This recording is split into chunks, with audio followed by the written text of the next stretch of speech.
नमस्कार दोस्तों, कैसे हैं आप सभी। मैं विष्णु कुमार आप सभी का अपने YouTube चैनल के इस वीडियो पर हार्दिक स्वागत करता हूं। दोस्तों, इस वीडियो के माध्यम से मैं आप लोगों को Bihar board class 10th biology का पहला चैप्टर जय प्रक्रम के शोषण वाले भाग से संबंधित टोटल 90 VBI वस्तुनिष्ठ प्रश्न बताने वाला हूं, जिसे जानना आप सभी के लिए बहुत ही ज़्यादा आवश्यक है।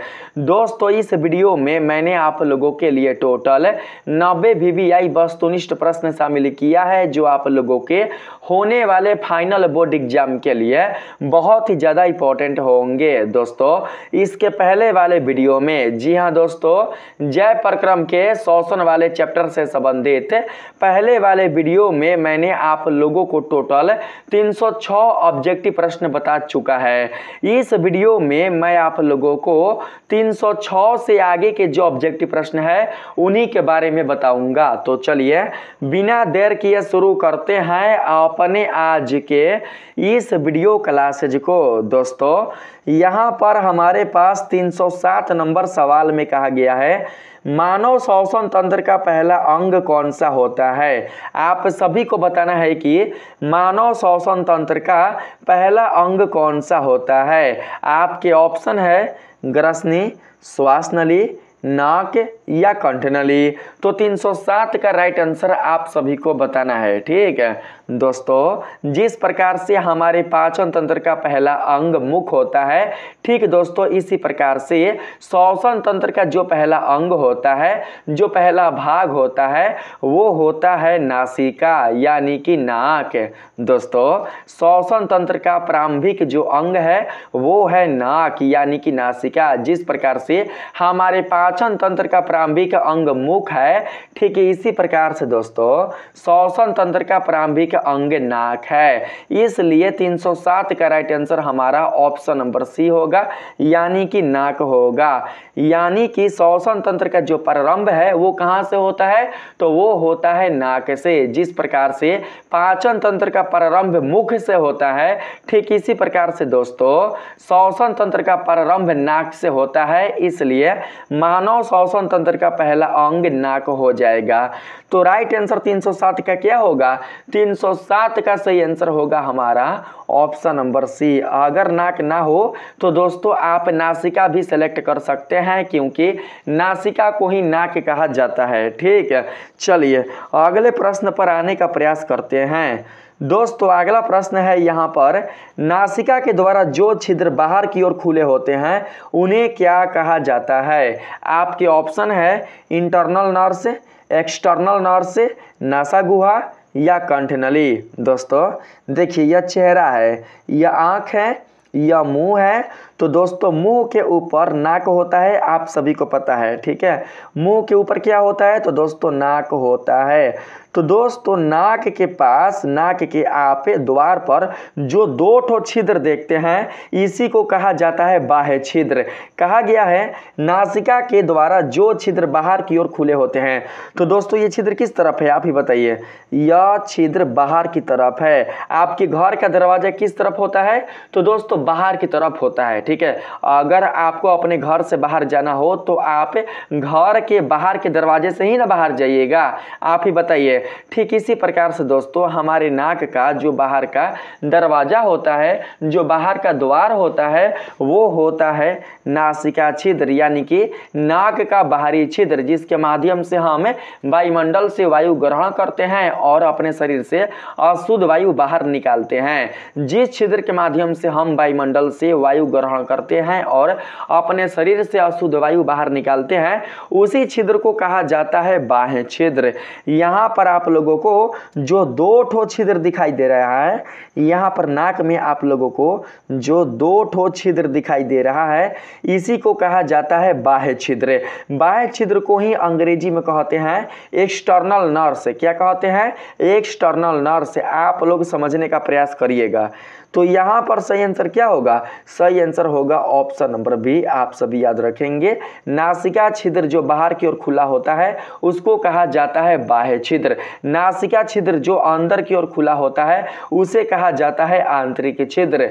ठीक है, चलिए यहाँ पर अगला प्रश्न है, नासा गुहा को कितने मुख्य भागों में बांटा गया है? नासा गुहा किसे कहते हैं बाबू? नासा गुहा कहते हैं नाक के आंतरिक क्षेत्र को। नाक का जो आंतरिक क्षेत्र होता है घर का, समझना, जिस प्रकार से घर का आंतरिक भाग होता है, घर का आंतरिक क्षेत्र होता है, ठीक इसी प्रकार से दोस्तों नाक का भी आंतरिक क्षेत्र होता है। नाक के अगर आप अंदर झांकोगे तो आपको नाक का आंतरिक क्षेत्र मिलेगा। तो नाक का जो आंतरिक क्षेत्र है, नाक का जो आंतरिक भित्ति है, उसी को कहा जाता है नासा गुहा या नासिका बेस में। क्या कहा जाता है? नासा गुहा या फिर नासिका बेस में। आप लोगों से कहा गया है बाबू कि नासा गुहा को कितने मुख्य भागों में बांटा गया है। तो मैं आप सभी को बता दूं कि नासा गुहा को मुख्य रूप से 3 भागों में बांटा गया है, जिसमें पहला है प्रकोष्ठ भाग, दूसरा है श्वसन भाग और तीसरा है दोस्तों घरान भाग। क्या है? घरान भाग। प्रकोष्ठ में क्या होता है? प्रकोष्ठ में रोम होता है, छोटे छोटे रोम होते हैं जो कि दोस्तों धूल कण को रोकने का प्रयास करते हैं। जब हम वायुमंडल से वायु ग्रहण करते हैं तो वायु में मिश्रित जो धूल कण होते हैं वो बिल्कुल भी हमारे शरीर में प्रवेश नहीं कर पाते, क्योंकि प्रकोष्ठ में उपस्थित जो रोम है, जो बाल है, जो पतले पतले बाल हैं, जो पतले पतले रोम है, वो क्या करते हैं? धूल कण को, छोटे छोटे कण को फंसा लेते हैं और उसे बिल्कुल भी अंदर जाने नहीं देते हैं। तो नासा गुहा का पहला भाग क्या है? तो प्रकोष्ठ, दूसरा भाग क्या है? श्वसन और तीसरा भाग है घरान। घरान का जो संबंध होता है बाबू वो होता है सुगंध से। हमारे अंदर सूंघने की जो क्षमता होती है, हमारे नाक के पास सूंघने का जो सामर्थ्य होता है वो होता है घरान क्षेत्र के कारण। घरान क्षेत्र के कारण ही हमारे नाक के पास सूंघने की शक्ति होती है। अगर हमारे नाक में घरान क्षेत्र ना हो तो हम किसी भी चीज को सूंघ नहीं पाएंगे, हमें पता नहीं चलेगा कि कौन सी चीज अच्छी है और कौन सी चीज खराब है। बात है समझ में? जो चीज अच्छा होता है उसकी अच्छी सुगंध हमें प्राप्त होती है, जो चीज खराब होता है उसकी दुर्गंध हमें प्राप्त होती है। तो किसके कारण? तो बाबू घरान क्षेत्र के कारण। हमारे नासिका गुहा में, हमारे नाक में जो घरान क्षेत्र होता है, जो घरान भाग होता है, वो बहुत ही छोटा होता है, बहुत ही दोस्तों कम होता है। क्यों कम होता है? क्योंकि दोस्तों इतना से ही हमारा काम चल जाता है, ठीक है। लेकिन अगर हम बात करें जानवरों का, जीवों का, अगर हम बात करें मांसाहारी जंतुओं का, तो उनका जो घरान क्षेत्र होता है वो बहुत ही बड़ा होता है, अर्थात उनके सूंघने की जो शक्ति होती है वो बहुत ही तीव्र होती है, बहुत ही ज़्यादा होती है। सूंघने की शक्ति के कारण ही वो अपने शिकार का पता लगा लेते हैं, जमीन के अंदर भी अपने शिकार को ढूंढ लेते हैं और उनकी हत्या कर देते हैं और भोजन के रूप में उन्हें अपना लेते हैं। बात है समझ में? तो दोस्तों देखिए, हमारे अंदर सूंघने की क्षमता कम होती है जानवरों की तुलना में। तो दोस्तों हमें तो बिल्कुल भी जानवर तो ढूंढ के खाना नहीं है, हमें तो बिल्कुल भी जानवर को हत्या करके तो खाना नहीं है। तो भगवान ने हमें घरान क्षेत्र उतना ही दिया है जितना से हमारा काम चल जाए, ठीक है। तो 3 भाग होते हैं, कौन? तो प्रकोष्ठ, श्वसन और घरान। तो सही आंसर क्या होगा? तो ऑप्शन नंबर सी आप सभी याद रखेंगे। अगला प्रश्न है 310 नंबर में। देखिए दोस्तों इसमें क्या बोला गया है? इसमें कहा गया है नासा गुहा का कौन सा भाग गंध ग्रंथियों से युक्त होता है? गंध ग्रंथियों से युक्त होने वाला नासा गुहा का कौन सा भाग है? आप सभी को यही बताना है बाबू। तो राइट आंसर यहाँ पर क्या होगा बताइए? मैंने आप लोगों को अभी बताया, हमारे नासिका गुहा का जो घरान क्षेत्र है, जो घरान भाग है, वही संबंधित होता है सुगंध से। वही संबंधित होता है किससे? तो दोस्तों सुगंध से। तो राइट आंसर क्या होगा? तो घरान भाग। घरान भाग तो नहीं है लेकिन सरान भाग है। घरान भाग को ही सरान भाग के नाम से जाना जाता है। तो 310 का राइट आंसर यहाँ पर हमारा ऑप्शन नंबर बी होगा बाबू। अगला प्रश्न है 311 नंबर में, आप सभी देख सकते हैं, बोला गया है नासा गुहा के श्वसन भाग की भीतरी परत होती है। नासा गुहा के श्वसन भाग की, श्वसन क्षेत्र की 3 क्षेत्र होता है ना नासा गुहा के। पहला प्रकोष्ठ भाग, दूसरा दोस्तों श्वसन भाग और तीसरा घरान भाग। तो कहा गया है आप लोगों से नासा गुहा के श्वसन भाग की भीतरी परत कैसी होती है? तो याद रखेंगे 311 का करेक्ट आंसर होगा सिलिया युक्त एपिथेलियम का, ठीक है। श्वसन भाग जो होता है, श्वसन भाग का जो सतह होता है, जो भीतरी होता है, वो होता है सिलिया युक्त एपिथेलियम एपिथेलियम का, यानी कि एपिथेलियम का मतलब क्या होता है? तो दोस्तों एपिथेलियम का मतलब होता है उपकला, छोटे छोटे उपकला होते हैं, सिलिया युक्त उपकला होते हैं किसमें? तो श्वसन भाग में। वो भी क्या करते हैं? वो भी धूल कणों को अंदर प्रवेश होने से रोकते हैं, धूल कणों को बिल्कुल भी अंदर प्रवेश नहीं होने देते हैं। बात है समझ में? तो सही आंसर होगा ऑप्शन नंबर सी, आप सभी याद रखेंगे। अगला प्रश्न है 312 नंबर में दोस्तों, देखिए इसमें कहा गया है आप लोगों से, नासा गुहा का वह भाग जो बाहरी धूल और रोगाणुओं को रोकने में सहायक होता है उसे क्या कहते हैं? बताइए। नासा गुहा का जो भाग, जो क्षेत्र बाहरी धूल और रोगाणुओं को रोकने में सहायता करता है उसे क्या कहा जाता है? श्रान भाग, श्वसन भाग, प्रकोष्ठ भाग या ग्रसनी? तो राइट आंसर यहाँ पर 312 का हमारा हो जाएगा बाबू श्वसन भाग। देखिए अगर प्रकोष्ठ भाग से धूलकण अगर अंदर चले भी जाते हैं तो वो कहाँ फंसेंगे? तो श्वसन भाग में फंसेंगे, क्योंकि श्वसन भाग बिल्कुल भी धूल कणों को अंदर प्रवेश नहीं कराने देता, अंदर घुसने नहीं देता। तो 312 का करेक्ट आंसर होगा ऑप्शन नंबर बी। अगला प्रश्न है यहाँ पर 313 नंबर में कहा गया है, गंध पहचानने की क्षमता किस में होती है? बताइए। गंध पहचानने की क्षमता होती है श्रान भाग में, आप सभी जानते हैं, ठीक है। तो राइट आंसर होगा ऑप्शन नंबर सी। अगला प्रश्न है 314 नंबर में, नासा गुहा का कार्य नहीं है। बताइए बाबू, इन चारों में से कौन सा नासा गुहा का कार्य नहीं है? वायु को शुद्ध करना नासा गुहा का कार्य है, भोजन को पचाना नहीं है, गंध पहचानना है, शरीर ताप को संतुलित रखना है। दोस्तों जो श्वसन भाग है ना, नासा गुहा का जो दूसरा भाग श्वसन भाग है, वो क्या करता है कि शरीर के ताप को संतुलित बनाए रखता है। कहने का मतलब है जब भी कोई बाबू ठंडा हवा अगर हमारे शरीर में प्रवेश करती है या फिर गर्म हवा हमारे शरीर में प्रवेश करती है नाक के माध्यम से, तो हमारे शरीर का जितना तापमान होता है उसी तापमान के बराबर हवा का तापमान कर देता है। कौन? तो श्वसन भाग वाला क्षेत्र। श्वसन भाग में उपस्थित जो एपिथेलियम है, जो उपकला है, वो क्या करते हैं कि हवा के तापमान को हमारे शरीर के तापमान के इक्वल कर देते हैं, हमारे शरीर के तापमान के बराबर कर देते हैं।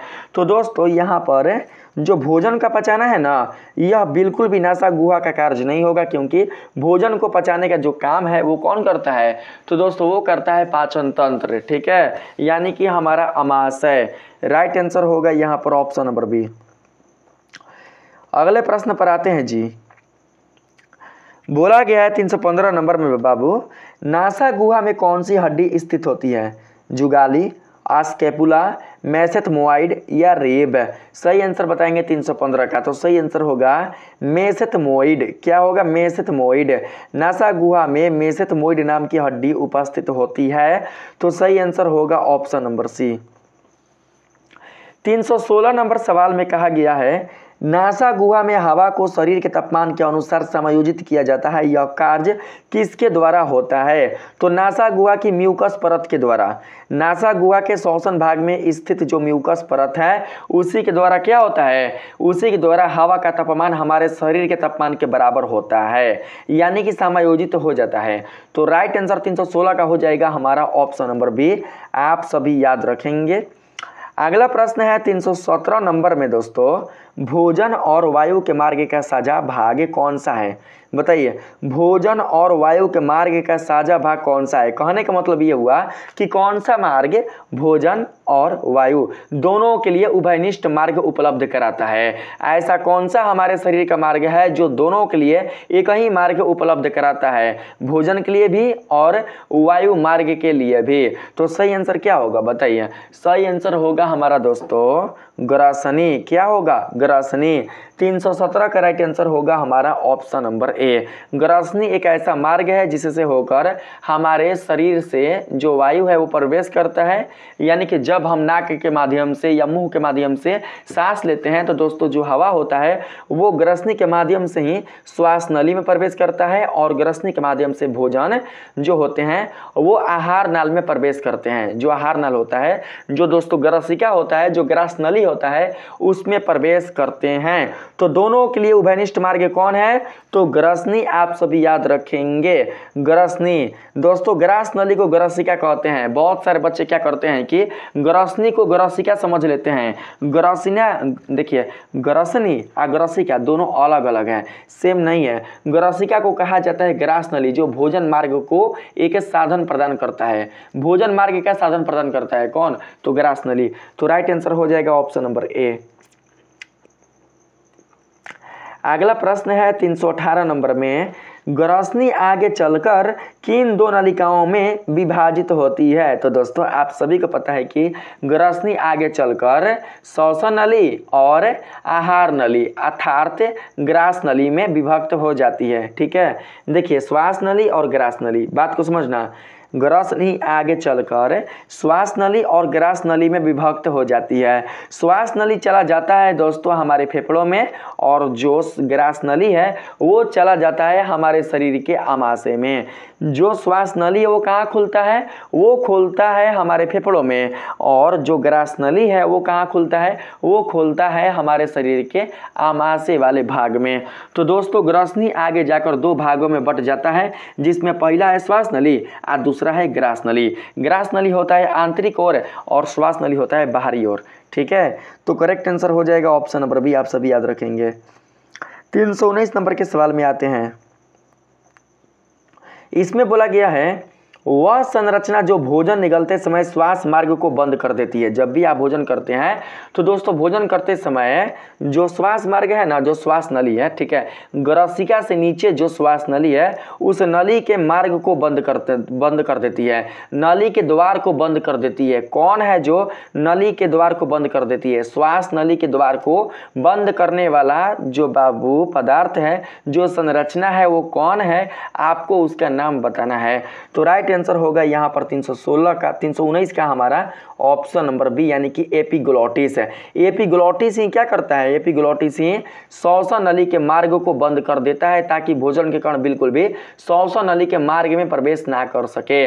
तो राइट आंसर 319 का ऑप्शन नंबर बी होगा, आप सभी याद रखेंगे। लेकिन जैसे ही हमें वायु ग्रहण करते हैं तो वायु के लिए एपिग्लोटिस बिल्कुल भी दोस्तों मार्ग बंद नहीं करता, बल्कि वायु के लिए वो खुला कर देता है, और वायु श्वास नली से होते हुए हमारे फेफड़ों में चली जाती हैं। ठीक है, चलिए अब हम बात करते हैं 320 नंबर के सवाल में। 320 नंबर सवाल में कहा गया है ग्रसनी के द्वारा कौन सा कार्य नहीं होता? भोजन का निगलना ग्रसनी के द्वारा होता है, भोजन का निकालना होता है जी। 320 का राइट आंसर ऑप्शन नंबर ए होगा।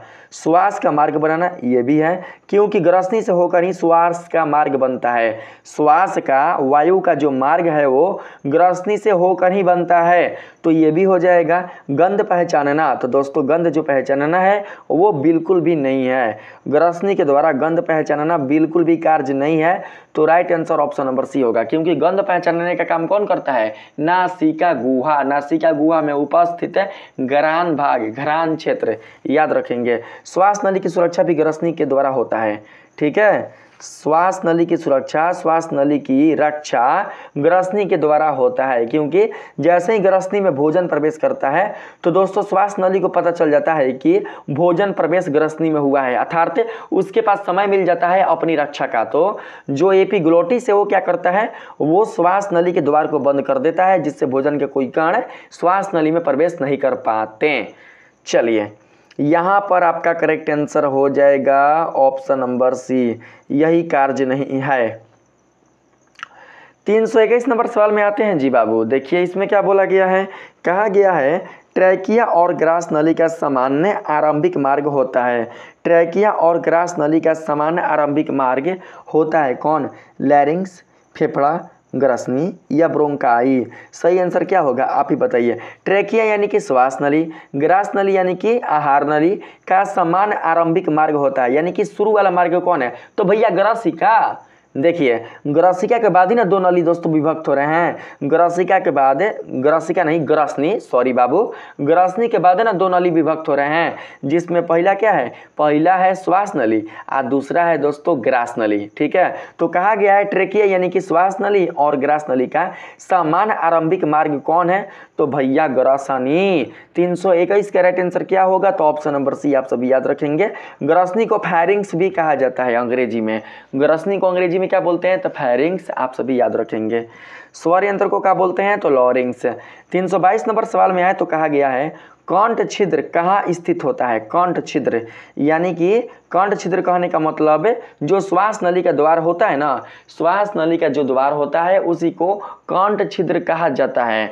तो आप सभी को बताना है कि कंठ छिद्र कहाँ स्थित होता है। तो 322 का करेक्ट आंसर होगा हमारा लैरिंग्स, यानी कि जो ध्वनि यंत्र है ना, ध्वनि यंत्र वहीं पर स्थित होता है। ध्वनि यंत्र को ही अंग्रेजी में लैरिंग्स कहा जाता है। तो लैरिंग्स पर ही कंठ छिद्र उपस्थित रहता है, अर्थात जो बाबू ध्वनि यंत्र है वो कंठ छिद्र से ही खुलता है। तो राइट आंसर होगा ऑप्शन नंबर बी। अगला प्रश्न है नाक से फेफड़ों तक वायु को ले जाने वाली मुख्य नली कौन सी होती है। नाक से फेफड़ों तक वायु को ले जाने वाली मुख्य नली का नाम बताना है। तो सही आंसर हो जाएगा हमारा क्या, सही आंसर यहाँ पर हो जाएगा 323 का ऑप्शन नंबर सी, यानी कि ट्रैकिया। नाक से फेफड़ों तक वायु को ले जाने वाली नली का जो नाम है मुख्य नली, मुख्य नली की बात यहाँ पर किया जा रहा है। मुख्य नली का नाम क्या है, तो ट्रैकिया यानी कि श्वास नली। मुख्य नली कौन है, तो श्वास नली। यही मुख्य नली फेफड़ों के अनुसार जब दोनों तरफ यह नली विभक्त होगी ना, देखिए यह नली है जिसका नाम है श्वास नली और दोनों तरफ फेफड़ा है, तो दोस्तों दोनों तरफ फेफड़ों के लिए यह नली दो भागों में बढ़ जाएगा। एक तरफ चला जाएगा इधर और एक तरफ चला जाएगा इधर। तो जब श्वास नली दो भागों में बढ़ जाता है, जब श्वास नली दो भागों में विभक्त होकर दोनों फेफड़ों की ओर चला जाता है, तो दोस्तों इन नलियों को कहा जाता है प्राथमिक नली, प्राथमिक श्वास नली कहा जाता है। और एक चीज और याद रखना, श्वास नली में होते हैं उपास्थि, सी आकार के होते हैं उपास्थि। तो दोस्तों जिस प्रकार से श्वास नली में, जिस प्रकार से श्वास नली में उपास्थि होते हैं ना, ठीक इसी प्रकार से जो प्रथम श्वास नली है, जो प्राथमिक श्वास नली है, इसमें भी उपास्थि होते हैं। बात है समझ में। प्रथम जो श्वास नली है उसे हम क्या करें, देखिए बाबू समझना, प्रथम जो श्वास नली है वो कौन है, आप ही बताइए। जब हमारा मुख्य श्वास नली दो भागों में बंट जाता है फेफड़ों के अनुसार, फेफड़ों के दिशा के अनुसार जब हमारा मुख्य श्वास नली दो भागों में विभक्त हो जाता है, तो उन श्वास नलियों को ही कहा जाता है प्राथमिक श्वास नली। क्या कहा जाता है, प्राथमिक श्वास नली। ठीक है, तो प्राथमिक श्वास नली में भी उपास्थि होते हैं, छोटे छोटे वलय होते हैं सी आकार के, आप सभी याद रखेंगे। तो करेक्ट आंसर 323 का हमारा होगा ऑप्शन नंबर सी, यानी कि ट्रैकिया। इसमें क्या कहा गया है जी, कहा गया है नासा गुहा का कौन सा भाग बाहरी धूलकणों और रोगाणुओं से सुरक्षा करता है। बताइए नासा गुहा का ऐसा कौन सा भाग है जो बाहरी धूलकण और रोगाणुओं को बिल्कुल भी अंदर प्रवेश नहीं कराने देता। तो सही आंसर हो जाएगा हमारा यहाँ पर श्वसन भाग। क्या होगा, श्वसन भाग। 324 का राइट आंसर होगा ऑप्शन नंबर बी, आप सभी याद रखेंगे। अगला प्रश्न है 326 नंबर में दोस्तों, कहा गया है 326 नंबर के सवाल में आप लोगों से 326 325 हो गया, 325 नहीं ना हुआ, 325 में बात करते हैं। एक सेकेंड रुक जाइए, बड़ी पेट दर्द कर रहा है, छाती भी दर्द कर रहा है। लाइक करते रहिएगा बाबू, बहुत मेहनत लगता है वीडियो बनाने में, ठीक ना। लाइक आप लोग करते रहिएगा, ऐसा नहीं कि मैं केवल प्रश्न का आंसर आप लोगों को बताता हूँ, प्रश्न का आंसर कैसे होगा वो भी मैं आप लोगों को बताता हूँ, ठीक है। इसलिए वीडियो को ज़्यादा से ज़्यादा शेयर कीजिएगा और साथ ही आप लोग लाइक करना बिल्कुल भी नहीं भूलिएगा, ठीक है। 1 बजे रात का ये वीडियो बन रहा है, बता रहा समझ में। चलिए देखिए 325 नंबर सवाल में क्या कहा गया है। इसमें कहा गया है श्वसन मार्ग में उपस्थित छोटी छोटी रोमिका का कार्य क्या है, आपको यही बताना है। तो दोस्तों धूल और रोगाणुओं को बाहर निकालना, जो धूल होते हैं, जो रोगाणु होते हैं, उन्हें रोकना और उन्हें रोक कर प्रकोष्ठ में भेज देना, यानी कि उसे बाहर निकाल देना। तो करेक्ट आंसर होगा ऑप्शन नंबर सी, आप सभी याद रखेंगे। रोमिका को सिलिया कहा जाता है। क्या कहा जाता है, सिलिया अंग्रेजी में। अगला प्रश्न है 326 नंबर में बाबू, नासा गुहा का कौन सा भाग मुख्य गुहा से ऊपर की ओर स्थित होता है। नासा गुहा का कौन सा भाग मुख गुहा से ऊपर की ओर स्थित होता है? तो 326 का करेक्ट आंसर होगा बाबू हमारा नासा गुहा का ऊपरी हिस्सा। क्या होगा? नासा गुहा का ऊपरी हिस्सा। नासा गुहा का ऊपरी हिस्सा ही मुख गुहा से ऊपर की ओर स्थित होता है। तो right answer option number D होगा। नेक्स्ट प्रश्न है, गले में उपस्थित कंठ का सेब किस अंग का भाग होता है? कंठ का जो सेब है गले में उपस्थित वो किस अंग का भाग होता है? श्वास नली का, ग्रसनी का, स्वर यंत्र का या ब्रोंकाई का? तो 327 का करेक्ट आंसर हमारा क्या होगा बाबू? तो ऑप्शन नंबर 327 का हमारा हो जाएगा सी, यानी कि स्वर यंत्र का। ठीक है, लैरिंग्स का। आप सब याद रखेंगे, यहाँ पर ऑप्शन नंबर सी बिल्कुल करेक्ट आंसर होगा। अगला प्रश्न है 328 नंबर में, स्वर यंत्र में ध्वनि उत्पादन के लिए बाबू देखो कंठ का सेब क्यों कहा जाता है? इसको कंठ का सेब इसलिए कहा जाता है क्योंकि कंठ का आकार सेब के जैसा होता है। कंठ का आकार कैसा होता है? तो सेब के जैसा होता है, यानी कैसा होता है, इसीलिए कंठ का सेब कहा जाता है। किसको? तो ध्वनि यंत्र को, यानी कि लॉरिंग्स को। ठीक है, आइए 328 में आते हैं। इसमें कहा गया है स्वर यंत्र में ध्वनि उत्पादन के लिए कौन सी संरचना होती है? स्वर यंत्र में ध्वनि उत्पादन के लिए जो संरचना होती है उसका नाम बताना है। तो सही आंसर होगा वोकल कार्ड। क्या होता है? वोकल कार्ड, यानी कि ध्वनि यंत्र होता है। ध्वनि यंत्र, वोकल का मतलब ध्वनि, कार्ड का मतलब यंत्र, यानी कि करेक्ट आंसर होता है option number C, option number A. 328 का सही आंसर ऑप्शन नंबर ए होगा, याद रखेंगे। 329 नंबर सवाल में कहा गया है स्वर यंत्र किस अंग में खुलता है? बताइए, स्वर यंत्र किस अंग में खुलता है? तो भैया श्वास नली में, यानी कि ट्रैकिया में। करेक्ट आंसर क्या होगा? तो ऑप्शन नंबर डी आप सभी याद रखेंगे 329 का। ठीक है, क्योंकि स्वर यंत्र का संबंध किससे है? श्वास नली से है।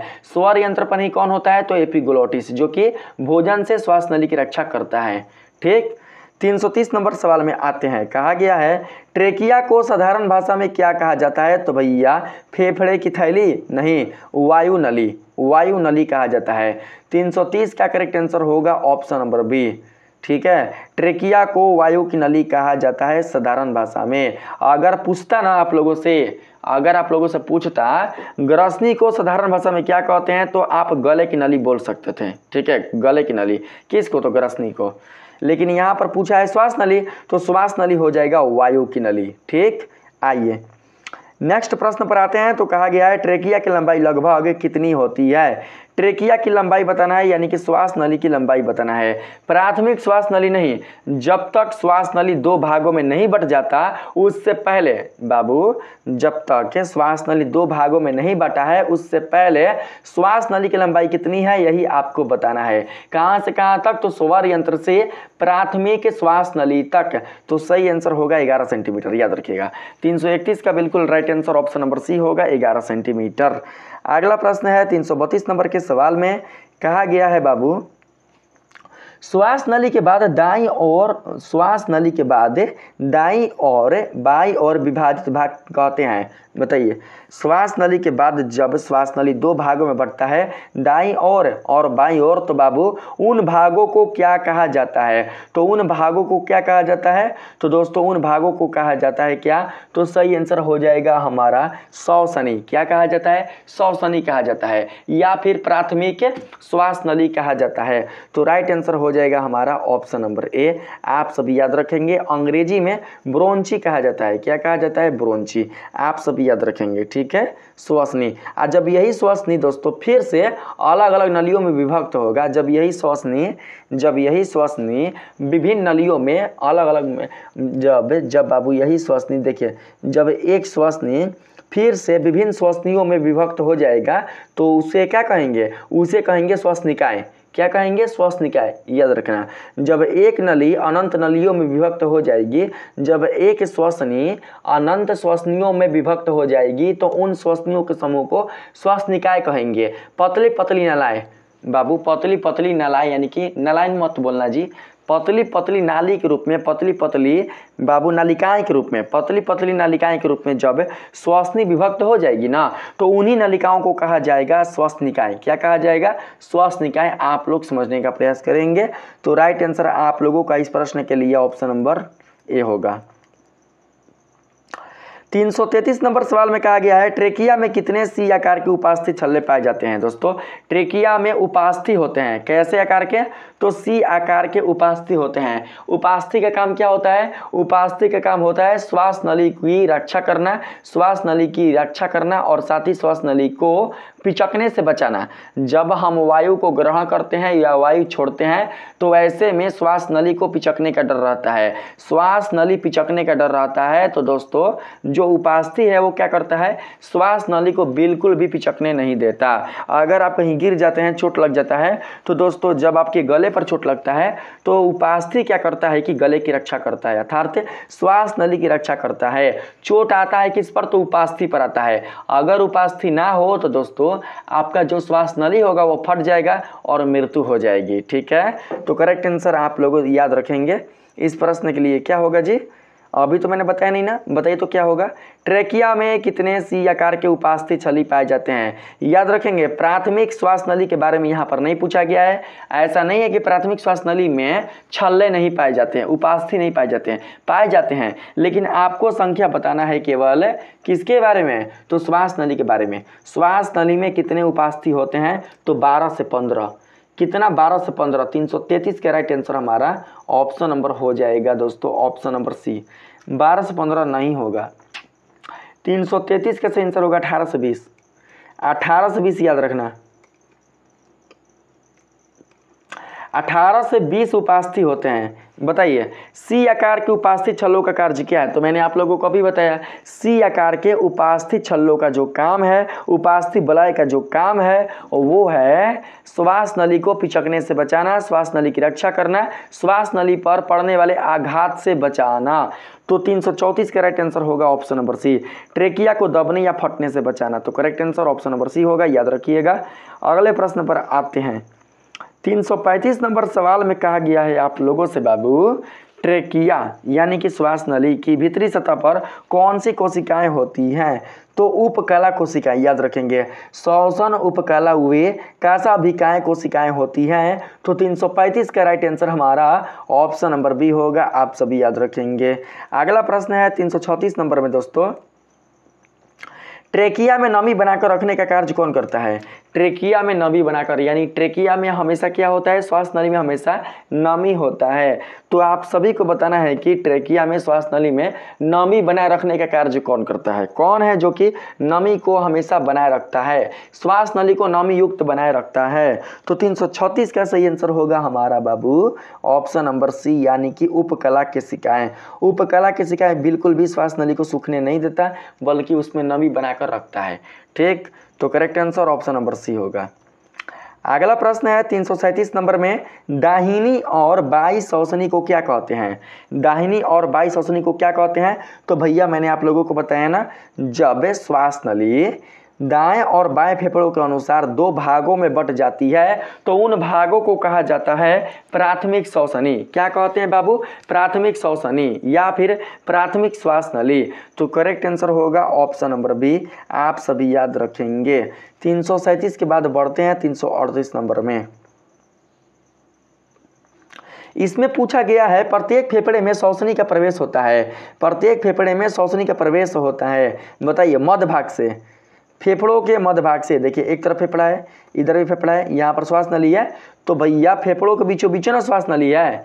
जिस प्रकार से फेफड़ों के बीचों बीच हृदय होता है, ठीक इसी प्रकार से दो फेफड़ों के बीच, दाएं और बाएं फेफड़ों के बीच कौन होता है, तो दोस्तों दाएं और बाएं फेफड़ों के बीच श्वास नली होता है, अर्थात मध्य में होता है।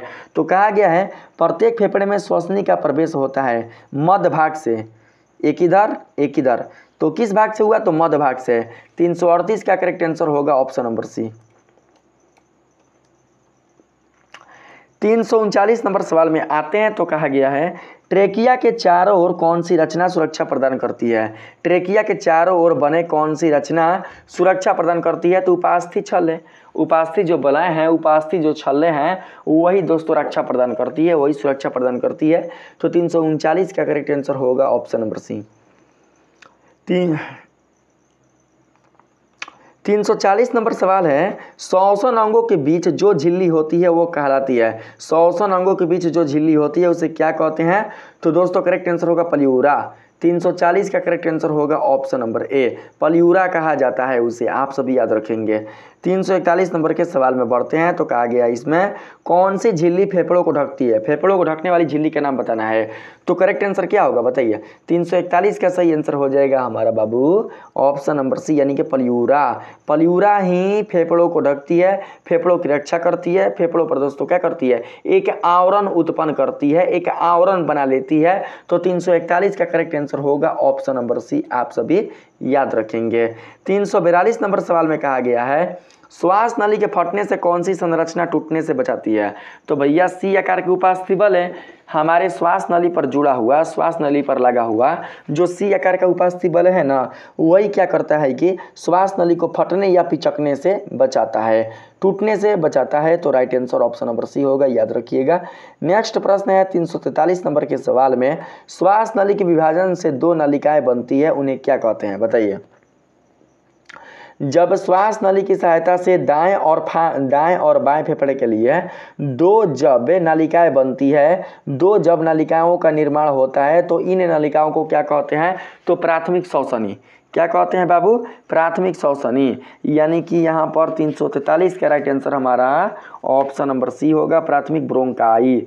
आप लोग याद करते चलिएगा। 344 नंबर सवाल में आए तो इसमें कहा गया है ट्रेकिया की सहायता से वायु कहाँ पहुँचती है। श्वास नली की सहायता से वायु का स्थानांतरण कहाँ होता है। तो करेक्ट आंसर होगा फेफड़ों में, क्योंकि वायु कहाँ पहुँचती है, तो फेफड़ों में ही पहुँचती है बाबू। तो 344 का राइट आंसर हमारा ऑप्शन नंबर ए होगा। नेक्स्ट प्रश्न है 345 नंबर, आप लोग देखिए पढ़िए और बताइए कि इसका राइट आंसर क्या होगा। कहा गया है फेफड़ों को शारीरिक रूप से कौन संरचना ढकती है बताइए। फेफड़ों को शारीरिक रूप से कौन सी संरचना रक्षा करती है, कौन सी संरचना ढकने का प्रयास करती है, यही आपको बताना है। जरा बताइए, जल्दी जल्दी बताएंगे आप सभी, बताइए तो 345 का करेक्ट आंसर क्या होगा।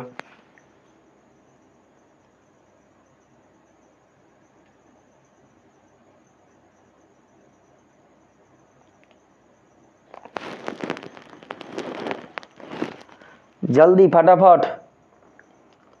345 का सही आंसर, 345 का सही आंसर मैं बता रहा हूँ, ठीक है। जिन बच्चों ने वो बताया होगा तो बहुत ही सही बताया है, ठीक है। 345 का करेक्ट आंसर होगा यहाँ पर प्लयूरा। जिन बच्चों ने प्लयूरा बताया है उनका बहुत ही सही आंसर है। तो दोस्तों सही आंसर होगा यहाँ पर प्लयूरा। फेफड़ों को शारीरिक रूप से जो संरचना ढकती है, जो आवरण प्रदान करती है, उसका नाम है प्लयूरा, ठीक है। चलिए 346 नंबर में आते हैं। दोनों फेफड़ों के बीच की जगह को कहते हैं, दोनों फेफड़ों के बीच की जगह को क्या कहते हैं, जहां पर श्वास नली और साथ ही हृदय होता है। तो राइट आंसर क्या होगा 346 का। 346 का सही आंसर हो जाएगा मध्यमेधी कहा जाता है जी।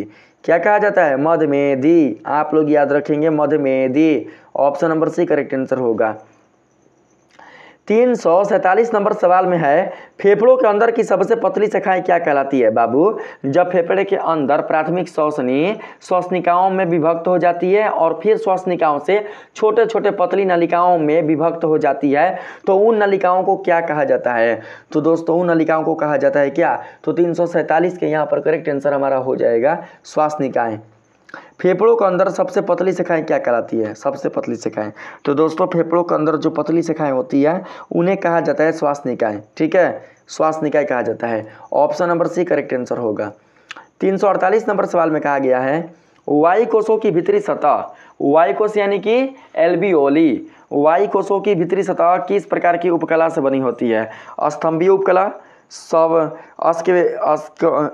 अस्कोबैमास उपकला, घन उपकला या अस्त्रीकृत उपकला बताइए। 348 का सही आंसर, तो इसका सही आंसर होगा अस्कोबैमास उपकला। क्या होगा, अस्कोबैमास उपकला। इसी उपकला से वायु कोशों की भीतरी सतह बनी होती है। तो right answer option number B होगा। अगला प्रश्न है मानव फेफड़ों में वायु कोशों की अनुमानित संख्या बताइए। आप लोग मानव फेफड़ों में वायु कोशों की यानी कि एल्वियोली की कितनी संख्या होती है, अनुमान से आप लोगों को बताना है। अनुमान लगाकर बताया गया है, संख्या आप लोगों को बताना है कि टोटल वायु कोशों की संख्या कितनी है। तो 349 का सही आंसर हो जाएगा हमारा 7.5 करोड़, यानी कि 7 करोड़ 50 लाख। ठीक है। मानव के फेफड़ों में यानी कि मानव के दोनों फेफड़ों में वायु कोषों की अनुमानित जो संख्या है, जो बाबू एल्वियोली है, वायु कोष्ठक जो है, उनकी जो संख्या है वो कितनी है, तो वो है 7.5 करोड़। 349 का करेक्ट आंसर ऑप्शन नंबर ए होगा। 350 नंबर में आते हैं। इसमें कहा गया है श्वासनिकाय किसकी शाखाएं होती है, बताइए। श्वासनिकाय किसकी शाखाएं होती है, तो बाबू श्वासनिकाय जो होती है वो होती है किसकी शाखाएं, तो करेक्ट आंसर यहाँ पर हो जाएगा हमारा वायु मार्ग की। 350 का सही आंसर क्या होगा, तो 350 के नहीं, श्वासनिकाय बोला है ना, ब्रोंकाई की, ब्रोंकाई की शाखाएं होती है बाबू। जब अनंत श्वासनिकाय एक दूसरे के साथ मिलकर समूह का निर्माण करती है तो उसी समूह को कहा जाता है ब्रोंकाई। क्या कहा जाता है, ब्रोंकाई। यानी कि ब्रोंकाई को श्वासनिका पेड़ भी कह सकते हैं, ठीक है। श्वासनिका पेड़ को हम लोग अंग्रेजी में ब्रोंकाई के नाम से जानते हैं। जब हमारे फेफड़ों में प्राथमिक श्वसनिकाओं में विभक्त हो जाती है और फिर ये श्वसनिकाएं पतले पतले नलिकाओं में विभक्त हो जाती है, तो इन नलिकाओं को क्या कहा जाता है, इन नलिकाओं के समूह को, केवल नली को नहीं, नलिकाओं के समूह को क्या कहते हैं, तो ब्रोंकाई, यानी कि श्वासनिका का पेड़। आप लोग समझना, correct answer option number B होगा। अगला प्रश्न है 351 नंबर में कहा गया है वायु कोषों की कुल सतह क्षेत्रफल लगभग कितना होता है, बताइए। वायु कोषों यानी कि वायु कोष्ठकों की एल्वियोली की कुल सतह क्षेत्रफल लगभग कितना होता है, आपको यही बताना है। तो 351 का सही आंसर क्या होगा, 351 का सही आंसर होगा 70 मीटर स्क्वायर। यही होगा बाबू, option number C correct answer होगा। अगला प्रश्न है वायु कोषों का मुख्य कार्य है। वायु कोषों का मुख्य कार्य क्या होता है, तो बाबू गैसों का आदान प्रदान करना, ठीक है। अशुद्ध गैसों को अपने में लेना और शुद्ध गैस को रक्त में पहुंचाना, ये किसका काम होता है, तो वायु कोषों का, यानी कि वायु कोष्ठकों का, यानी कि दोस्तों जो एल्वियोली है ना उनका। तो 352 का राइट आंसर होगा ऑप्शन नंबर बी, आप सभी याद रखेंगे। अगले प्रश्न पर आने का प्रयास करते हैं। अगला प्रश्न है फेफड़े के कौन से भाग में वायु कोष उपस्थित होते हैं। फुफ्फुस का ऐसा कौन सा भाग है जहां पर वायु कोष रहते हैं, तो करेक्ट आंसर 353 का हमारा होगा, ऑप्शन नंबर यहां पर हो जाएगा सी। 353 का सही आंसर क्या होगा, तो ऑप्शन नंबर सी, यानी कि श्वसनिकाओं के अंतिम सिरे पर, श्वसनिकाओं के अंतिम सिरे पर यहाँ पर करेक्ट आंसर होगा, तो आप सभी याद रखेंगे। 354 नंबर सवाल है श्वास नली किस अंग से जुड़ी होती है। बहुत ही आसान क्वेश्चन है, बताइए श्वास नली किस अंग से जुड़ी होती है, तो दोस्तों नाक से जुड़ी होती है ना। 354 का राइट आंसर हो जाएगा हमारा ऑप्शन नंबर, श्वास नली ना नाक से तो ग्रसिका जुड़ा रहता है, ग्रसिका नाक से जुड़ा होता है बाबू। यहाँ पर हो जाएगा, जानते हैं क्या, कंठ होगा। 354 का सही आंसर होगा कंठ, क्योंकि बाबू जो श्वास नली है उसका जो बाह्य द्वार है, मतलब शरीर का अंदर का जो द्वार है वो है कौन, तो कंठ द्वार, ठीक है बाबू। जाने के क्रम में, ठीक है, जाने के क्रम में श्वास नली का जो द्वार है वो है कंठ द्वार, और अंदर क्या है, अंदर तो कुछ द्वार पते नहीं है बिल्कुल भी, अंदर ये नलियाँ विभक्त होती जा रही हैं। तो श्वास नली किस अंग से जुड़ी है, तो भैया कंठ से, आप सभी याद रखेंगे। 355 में आते हैं, कहा गया है क्या, सुनिएगा, दाएं फेफड़े में कितने खंड होते हैं, बताइए। दाएं फेफड़े में खंडों की संख्या बताना है आप सभी को, बताइए तो बाबू दाएं फेफड़े में कितने खंड होते हैं, कितने भाग होते हैं। तो 355 का सही आंसर आप लोग क्या बताएंगे, 355 का सही आंसर होगा 3। दाएं फेफड़े में टोटल 3 भाग होते हैं, तो करेक्ट आंसर क्या होगा, तो ऑप्शन नंबर सी। 356 नंबर सवाल है दोस्तों, बताइए 356 नंबर सवाल में क्या होगा, सही से आंसर दीजिएगा। कहा गया है बाएं फेफड़े का आकार दाएं फेफड़े से बड़ा होता है, समान होता है, छोटा होता है, अनुपस्थित होता है, तो 356 का सही आंसर यहाँ पर हो जाएगा हमारा छोटा होता है। बाएं फेफड़े का आकार दाएं फेफड़े की तुलना में छोटा होता है, तो करेक्ट आंसर यहाँ पर हो जाएगा हमारा ऑप्शन नंबर सी, आप सभी याद रखेंगे। दोनों फेफड़ों का आकार बिल्कुल भी समान नहीं है हमारे शरीर में। यहाँ पर अगला प्रश्न है 357 नंबर के सवाल में कहा गया है फेफड़ों के चारों ओर कौन सी झिल्ली होती है, बताइए। फेफड़ों को चारों ओर कौन सी झिल्ली होती है जिससे फेफड़ों को सुरक्षा प्राप्त होता है, ठीक है, फेफड़ों की रक्षा होती है, बताइए उस झिल्ली का नाम बताना है। तो सही आंसर होगा पेरिकार्डियम झिल्ली। क्या नाम है, पेरिकार्डियम झिल्ली। 357 का नहीं, पेरिकार्डियम नहीं होगा, पल्यूरा होगा, पल्यूरा बाबू, पल्यूरा होगा, याद रखेंगे। ऑप्शन नंबर सी को आप सभी याद रखेंगे, ठीक है। चलिए अगले प्रश्न पर आते हैं। इसमें कहा गया है श्वसन प्रणाली की अंतिम इकाई क्या है, बताइए। श्वसन प्रणाली की अंतिम इकाई, आपने जाना कि श्वसन प्रणाली का, श्वसन तंत्र का प्रारंभिक जो इकाई है वो है नासिका यानी कि नाक। आपको बताना है कि श्वसन तंत्र अर्थात श्वसन प्रणाली का अंतिम इकाई क्या है, तो वायुकोश। क्या है, एल्वियोली। राइट आंसर 358 का ऑप्शन नंबर सी होगा, आप सभी याद रखेंगे। अगला प्रश्न है 359 नंबर में दोस्तों, वायु कोशों को रक्त आपूर्ति कौन करता है, बताइए। वायु कोशों को रक्त आपूर्ति कौन करता है, तो फुफ्फुसीय धमनी और शीरा, ये दोनों मिलकर ही रक्त की आपूर्ति करते हैं, अर्थात उसे रक्त पहुंचाने का काम करते हैं। वायु कोशों को रक्त आपूर्ति कौन करता है, तो फुफ्फुसीय धमनी और शीरा, याद रखेंगे। फुफ्फुस नहीं जी, सॉरी मिस्टेक हो गया बाबू। देखिए फुफ्फुस का मतलब होता है फेफड़ा, फेफड़ा से जुड़े हुए, फुफ्फुस से जुड़े हुए जो धमनी और शीरा है यही जुड़े होते हैं वायु कोशों से, वायु कोशों से कनेक्ट हो रहते हैं। तो दोस्तों वायु कोश में उपस्थित जो ऑक्सीजन है, वायु कोश में आने वाले वायु में सम्मिलित जो ऑक्सीजन है वो दोस्तों चला आएगा किस में, तो वो चला आएगा फुफ्फुसीय शिरा में, क्योंकि फुफ्फुसीय शिरा से शुद्ध रक्त का प्रवाह होता है। बात आया समझ में, फुफ्फुसीय धमनी से अशुद्ध रक्त का प्रवाह होता है, आप सभी याद रखेंगे, ठीक है। आप लोग समझने का प्रयास करेंगे। नेक्स्ट प्रश्न पर आते हैं 360 नंबर में।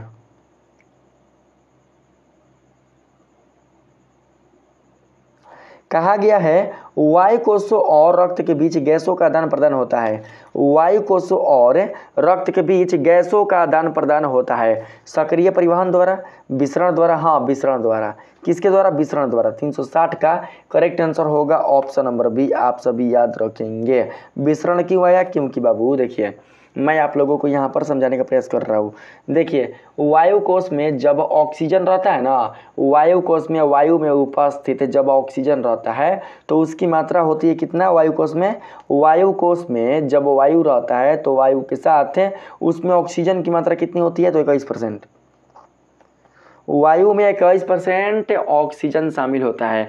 तो दोस्तों जब 21% ऑक्सीजन शामिल है तो इसका मतलब ये हुआ कि जो हमारा अशुद्ध रक्त है, अशुद्ध रक्त लेकर कौन आया, तो अशुद्ध रक्त को लेकर धमनी आया, फुफ्फुसीय धमनी। तो बाबू उसमें जो अशुद्ध रक्त होता है, अशुद्ध रक्त में जो कार्बन डाइऑक्साइड होता है, कार्बन डाइऑक्साइड, तो वो क्या करता है, वो दोस्तों कार्बन डाइऑक्साइड का मान कम होता है। देखिए समझना बाबू, देखिए मैं आप लोगों को क्या बता रहा हूँ। वायु कोश है ना, तो वायु कोश में, वायु कोश के वायु में, एल्वियोली के वायु में उपस्थित ऑक्सीजन की मात्रा 21% होती है।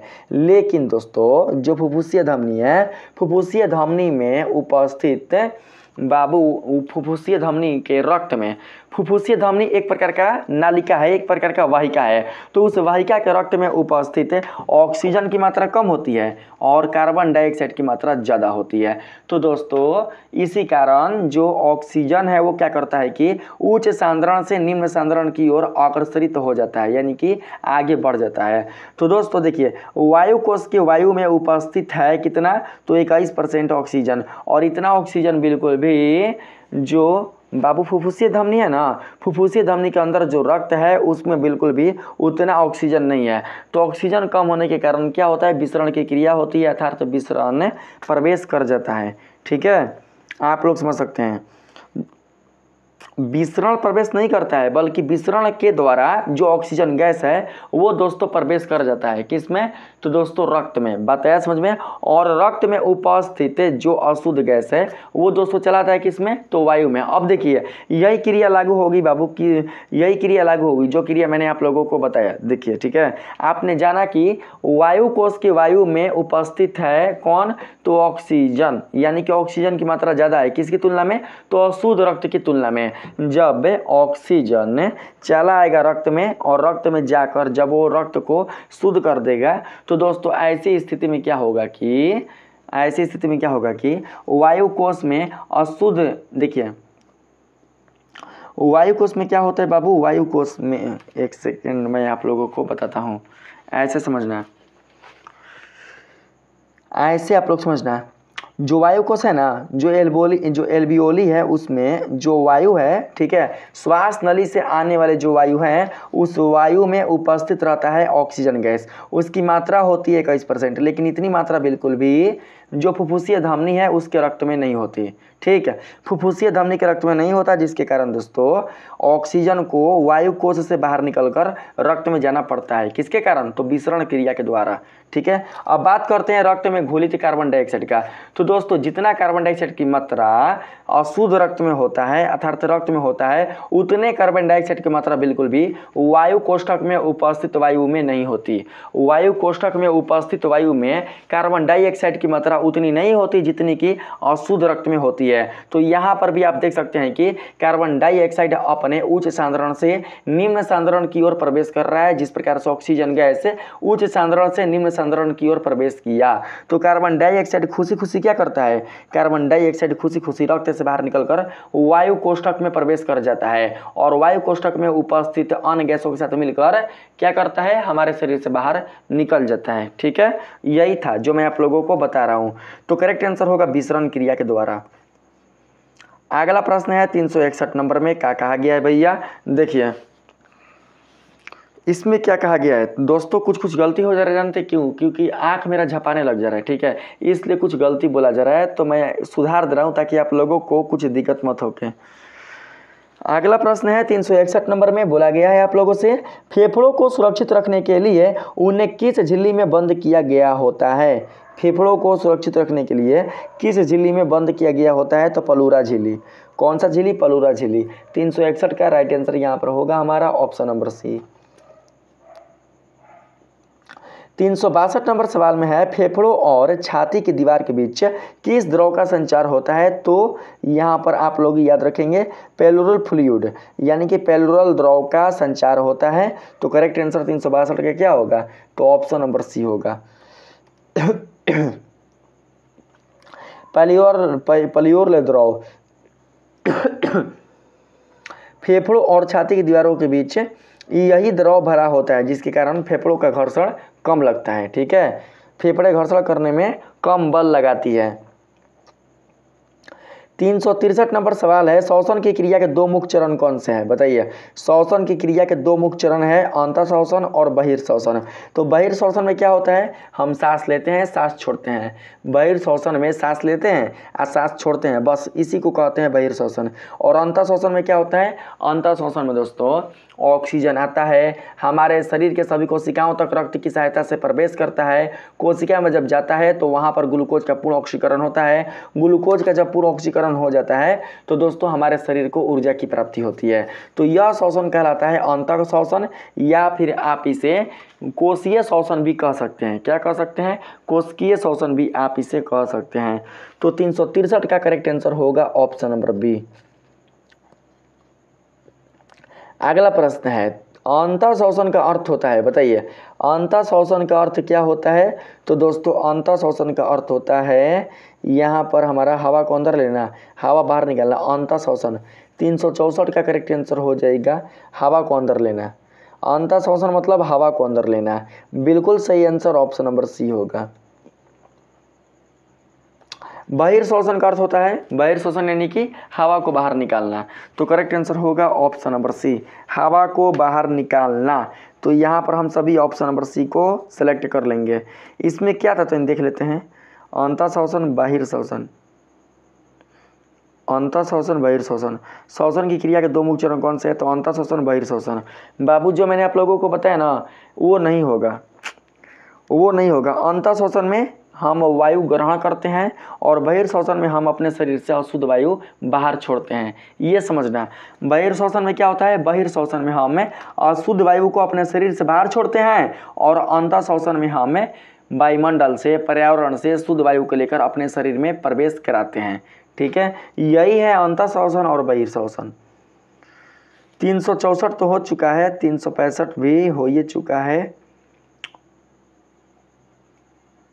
नहीं, 365 में आते हैं। कहा गया है बहिर्शोषण का अर्थ है तो हवा को बाहर निकालना, बस option number C correct answer होगा 365 का।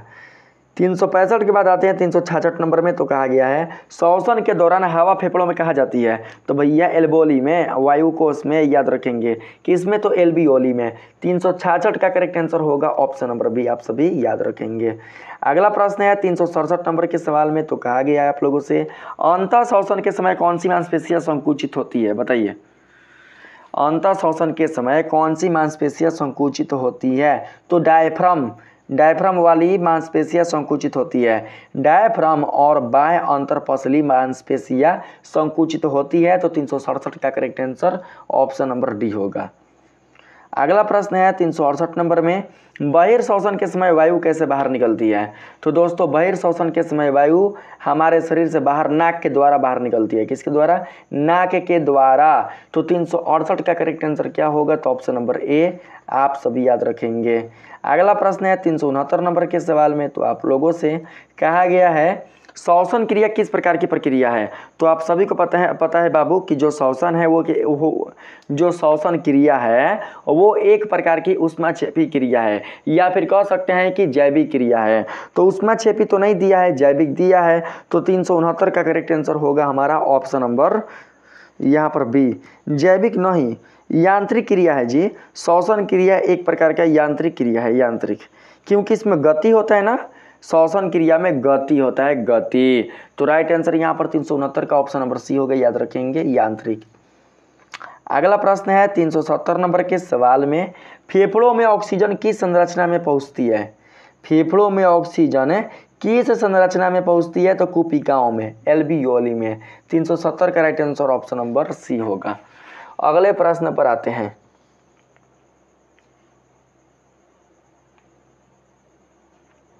अगला प्रश्न है श्वसन क्रिया का नियंत्रण मस्तिष्क के किस भाग से होता है। मस्तिष्क का ऐसा कौन सा भाग है जिसके द्वारा श्वसन क्रिया का नियंत्रण होता है।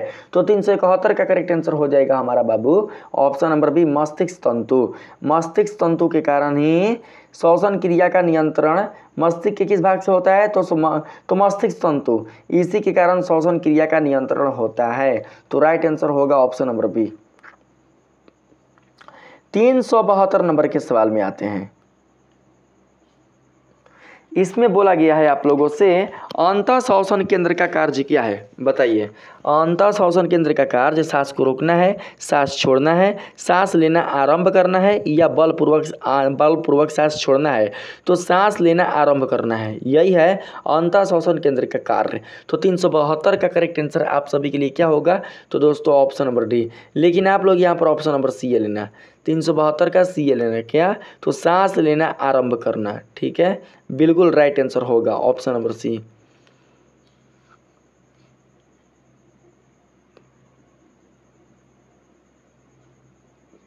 तीन 373 नंबर सवाल है अंतः श्वसन केंद्र के सक्रिय होने से क्या होता है। जब अंतः श्वसन सक्रिय हो जाता है तो उसके सक्रिय होने से क्या होता है। तो करेक्ट आंसर क्या होगा, बताइए। अंतः श्वसन केंद्र के सक्रिय होने से क्या होगा भैया, तो 373 का करेक्ट आंसर हो जाएगा यहाँ पर हमारा ऑप्शन नंबर ए, मध्यपट सिकुड़ता है। क्या सिकुड़ता है, मध्यपट सिकुड़ता है। ऑप्शन नंबर यहाँ पर ए बिल्कुल राइट आंसर होगा। 374 नंबर सवाल में कहा गया है नीमोटैक्सिक केंद्र का मुख्य कार्य क्या है। नीमोटैक्सिक केंद्र का मुख्य कार्य बताना है। तो सही आंसर 374 का हमारा क्या होगा, तो 374 का जो सही आंसर होगा वो क्या होगा, तो दोस्तों ऑप्शन नंबर ए 314 का सही आंसर होगा ऑप्शन नंबर 314 नहीं 374 है, 374 है। नीमोटैक्सिक केंद्र कहाँ, नीमोटैक्सिक केंद्र का मुख्य कार्य क्या है, मुख्य काम क्या है। तो सही आंसर क्या होगा 374 का, 374 का सही आंसर होगा यहाँ पर हमारा श्वसन दर को नियंत्रित करना, यही मुख्य काम है, श्वसन दर को नियंत्रित करना। तो राइट आंसर होगा ऑप्शन नंबर सी।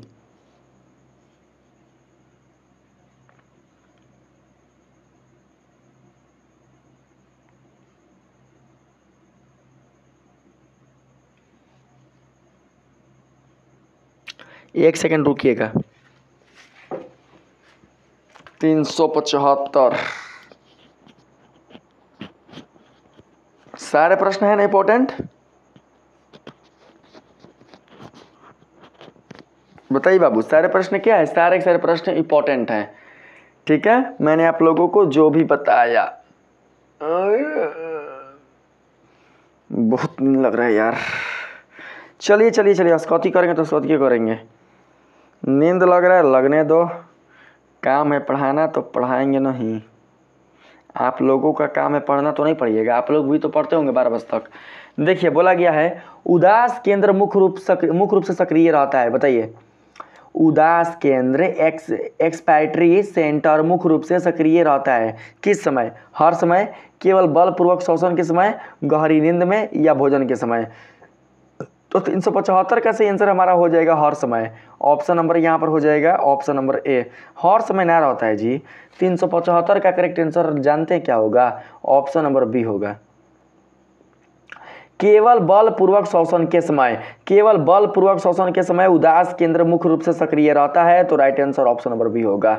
अगला प्रश्न है 376 नंबर के सवाल में, सामान्य श्वसन के दौरान कौन सा केंद्र निष्क्रिय रहता है? आप सभी को उस केंद्र का नाम बताना है जो कि सामान्य श्वसन के दौरान निष्क्रिय रहता है, काम नहीं करता। तो 376 का करेक्ट आंसर हो जाएगा हमारा ऑप्शन नंबर बी, यानी कि उदास केंद्र यही निष्क्रिय रहता है, आप सब याद रखेंगे। अगला जो प्रश्न है 377 नंबर के सवाल में आप लोगों से इसमें पूछा गया है, श्वसन क्रिया का नियंत्रण केंद्र कहाँ स्थित है? श्वसन क्रिया का नियंत्रण केंद्र कहाँ स्थित है? तो मस्तिष्क के मस्तिष्क तंतु में। कहाँ पर? मस्तिष्क के मस्तिष्क तंतु में, वहीं पर स्थित है। तो 377 का करेक्ट आंसर होगा ऑप्शन नंबर सी, आप सभी याद रखेंगे। अगला प्रश्न है 378 नंबर के सवाल में, श्वसन के दौरान ऑक्सीजन रक्त में कैसी प्रवाहित होती है? श्वसन के दौरान जब ऑक्सीजन रक्त में प्रवेश करता है तो रक्त में ऑक्सीजन का प्रवाह कैसा होता है? तो भैया हेमोग्लोबिन के संयोजन से रक्त में होता है हेमोग्लोबिन, जिसके कारण हमारा रक्त लाल होता है। तो दोस्तों हेमोग्लोबिन क्या करता है कि ऑक्सीजन को अपने साथ जोड़कर ऑक्सी हेमोग्लोबिन बना लेता है। यही ऑक्सी हेमोग्लोबिन हमारे शरीर के सभी भागों में पहुंचता है और सभी कोशिकाओं तक ऑक्सीजन को पहुंचाता है, और ऑक्सीजन को पहुंचाकर हमारे शरीर के कोशिकाओं में बनने वाले कार्बन डाइऑक्साइड गैस को पुनः वापस खींचकर क्या करता है? उसे बाहर निकालने का प्रयास करता है, ठीक है।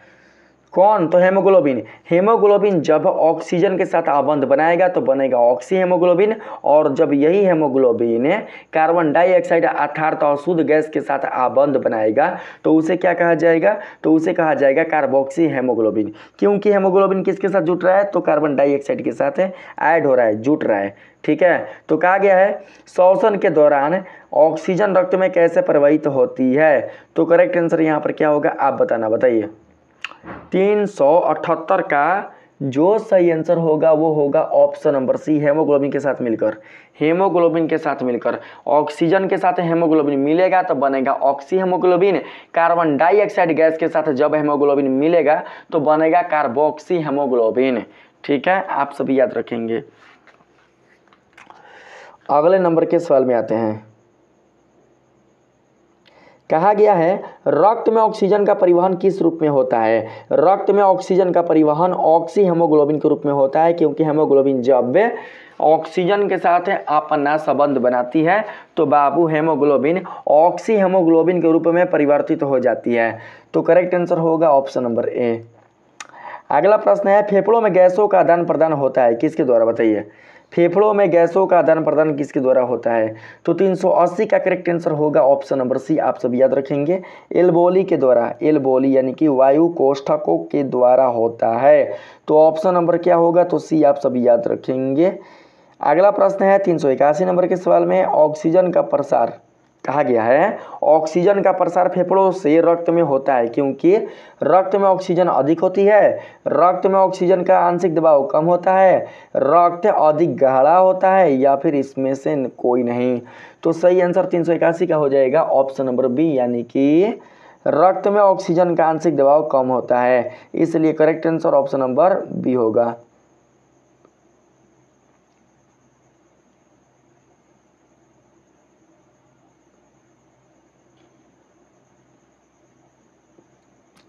बी को सेलेक्ट कर लेते हैं, बी होगा। हाँ जी बी होगा। 381 का सही आंसर बी होगा। रक्त में ऑक्सीजन का आंशिक दबाव कम होता है। ठीक है, चलिए, जिसके कारण ऑक्सीजन हमारे शरीर के सभी भागों तक पहुंच पाता है, सभी कोशिकाओं तक प्राप्त हो पाता है।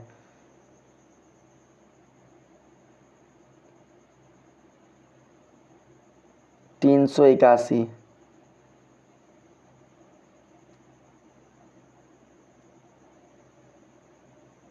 382 में आते हैं।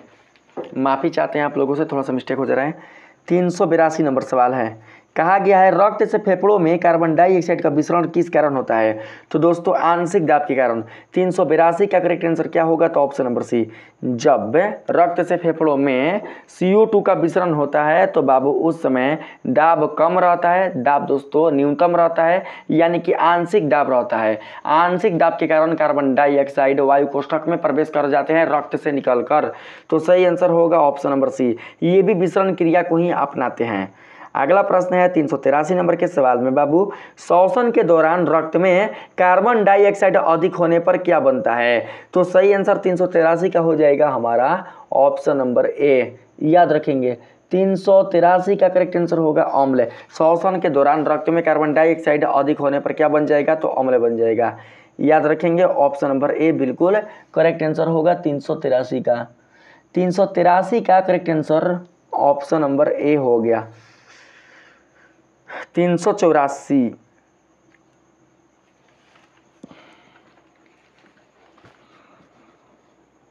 कहा गया है श्वसन के दौरान वायु कोशों में कौन सी दो गैसों का विनिमय होता है? तो भैया ऑक्सीजन और कार्बन डाइऑक्साइड है। श्वसन के दौरान इन्हीं दो गैसों का ना बाबू विनिमय होता है। आप ही बताइए, ऑक्सीजन लेते हैं और कार्बन डाइऑक्साइड छोड़ते हैं, तो दो गैस कौन है? ऑक्सीजन और कार्बन डाइऑक्साइड।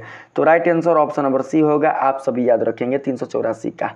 385 नंबर के सवाल में आते हैं। तो कहा गया है श्वसन गैसों का विनिमय किस प्रक्रिया के द्वारा होता है? तो भैया विसरण क्रिया के द्वारा ही श्वसन गैसों का आदान प्रदान होता है। तो राइट आंसर यहाँ पर क्या होगा? तो ऑप्शन नंबर बी आप सभी याद रखेंगे।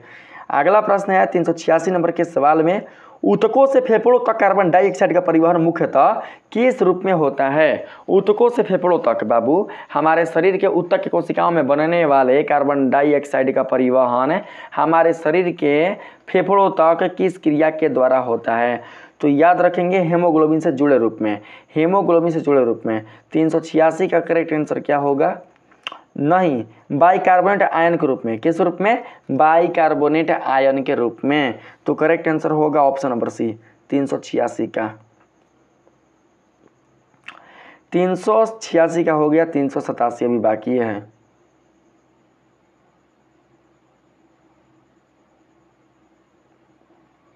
तीन सौ छियासी का सी। चलिए फटाफट आते हैं 387 नंबर के सवाल में। हीमोग्लोबिन एक अणु कितने ऑक्सीजन अणुओं को एक साथ पकड़ सकता है? बताइए, हीमोग्लोबिन का एक अणु कितने ऑक्सीजन अणुओं को एक साथ पकड़ सकता है? तो 387 का करेक्ट आंसर होगा 4। याद रखेंगे 4। एक हेमोग्लोबिन अणु 4 ऑक्सीजन अणुओं को एक साथ पकड़ सकता है। तो राइट आंसर ऑप्शन नंबर क्या होगा? तो सी। आप सभी याद रखेंगे। 388 नंबर सवाल है, ऊतकों में हेमोग्लोबिन से ऑक्सीजन किस प्रक्रिया द्वारा मुक्त होती है? ऊतकों से हेमोग्लोबिन से ऑक्सीजन किस प्रक्रिया के द्वारा मुक्त होती है? तो भैया विसरण। 388 का करेक्ट आंसर क्या होगा? तो ऑप्शन नंबर ए। इसमें भी विसरण ही आएगा। तो आप सभी ऑप्शन नंबर ए को याद रखेंगे। अगला प्रश्न है 389 नंबर के सवाल में, बाइकार्बोनेट आयन यानी कि HCO3, ठीक है, बाइकार्बोनेट आयन बनने की क्रिया में कौन सा एंजाइम सहायक होता है? जब भी बाइकार्बोनेट आयन बनता है तो बाबू बाइकार्बोनेट आयन को निर्मित होने से पहले कौन सा ज्ञान आ जाता है? कौन सा एंजाइम सहायक होता है? कौन सा एंजाइम, कौन सा बाबू जीवाणु सहायक होता है? आपको यही बताना है। तो हो जाएगा यहाँ पर 389 का सही answer option number C, carbonic anhydrase. क्या होगा? कार्बोनिक एनहाइड्रेज, यही करेक्ट आंसर होगा। 390 नंबर के सवाल में कहा गया है फेफड़ों में कार्बन डाइऑक्साइड किस प्रक्रिया से बाहर निकलती है। तो इसमें क्या होगा, सक्रिय परिवहन। सक्रिय परिवहन के द्वारा ही जो फेफड़ों में कार्बन डाइऑक्साइड है वो बाहर निकलती है। 390 का सही आंसर हो जाएगा सक्रिय परिवहन नहीं, विसरण होगा। विसरण क्रिया के द्वारा फेफड़ों से कार्बन डाइऑक्साइड बाहर निकलती है, अर्थात हमारे श्वसनांग के द्वारा, श्वसन अंगों के द्वारा बाहर निकल जाती है। यहाँ पर विसरण होगा, ऑप्शन नंबर ए बिल्कुल राइट आंसर होगा। अगला प्रश्न है 391 नंबर के सवाल में दोस्तों, रक्त में ऑक्सीजन का लगभग 97% है किसके द्वारा वहन होता है। रक्त में ऑक्सीजन का लगभग 97% भाग किसके द्वारा वहन होता है। तो 391 का करेक्ट आंसर हो जाएगा हेमोग्लोबिन के द्वारा। 97% भाग ऑक्सीजन का, हमारे शरीर के रक्त में ऑक्सीजन का लगभग 97% भागों का वहन होता है किसके द्वारा। तो हेमोग्लोबिन के द्वारा। हेमोग्लोबिन ऑक्सीजन को अपने साथ जोड़कर, हेमोग्लोबिन कण वर्ण के ऑक्सीजन को अपने साथ जोड़कर क्या करता है, उसका वहन करता है। कितना जोड़ता है, तो दोस्तों वो कितना जोड़ता है, तो 4 जोड़ता है। ठीक है, 4 आप लोग याद रखेंगे। हेमोग्लोबिन 391 का।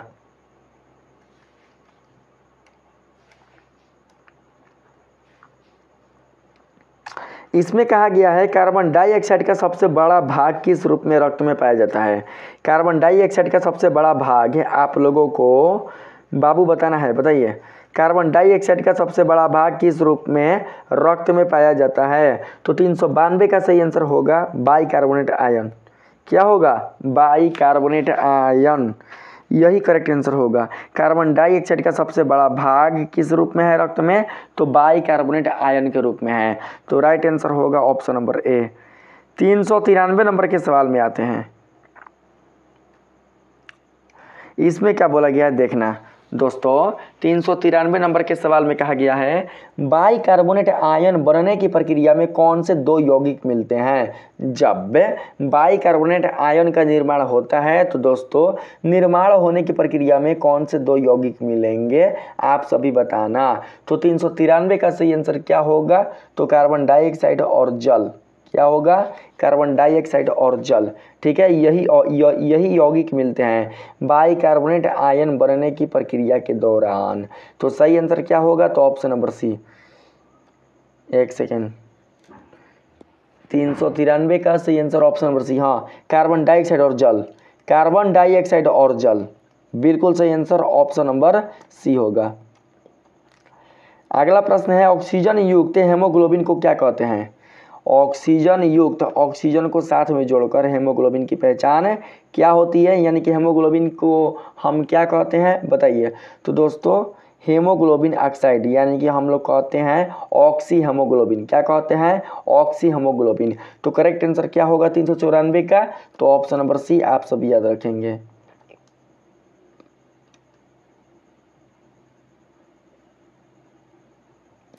अब है लास्ट प्रश्न।